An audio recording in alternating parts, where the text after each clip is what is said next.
Hello' everyone, আজি মোৰ সৰু ছোৱালীজনীৰ বাৰ্থডে আৰু 2 জুনতে তাইৰ বাৰ্থডে হয় আৰু সেইবাবে সৰু অনুষ্টুপীয়াকৈ নিয়ম এটা কৰিলোঁ।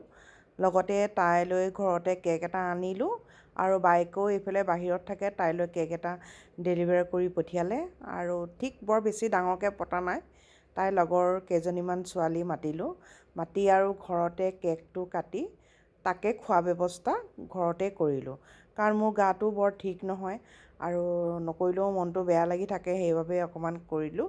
আৰু তেওঁলোকৰ কেক কাটিং, ছোৱালীবিলাকে আনন্দৰে কেক কাটিলে আৰু যথেষ্ট ফূৰ্তিও কৰিলে।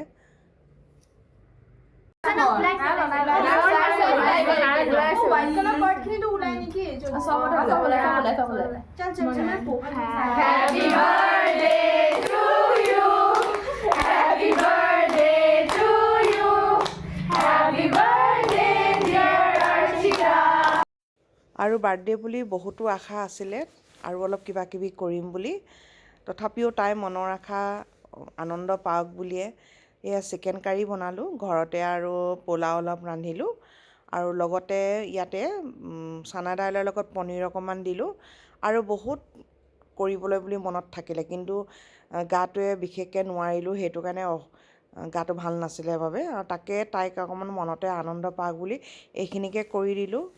আৰু আপোনালোকক দেখালোঁ অলপ কেনেদৰে কৰিছিলোঁ আৰু তাকে আপোনালোকক অলপ তুলি ধৰিলোঁ। বৰ বেছিকৈ ভিডিঅ' কৰিবও নোৱাৰিলোঁ কাৰণ ব্যস্ত আছিলোঁ যে, তাকে আপোনালোকক ইয়াতে অকণমান দেখালোঁ।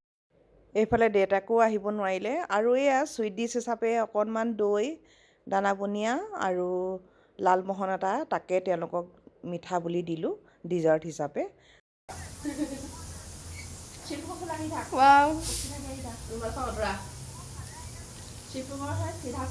নামঘৰটো পালে ফোন এটা কৰিবি। সেই পাৰ কৰি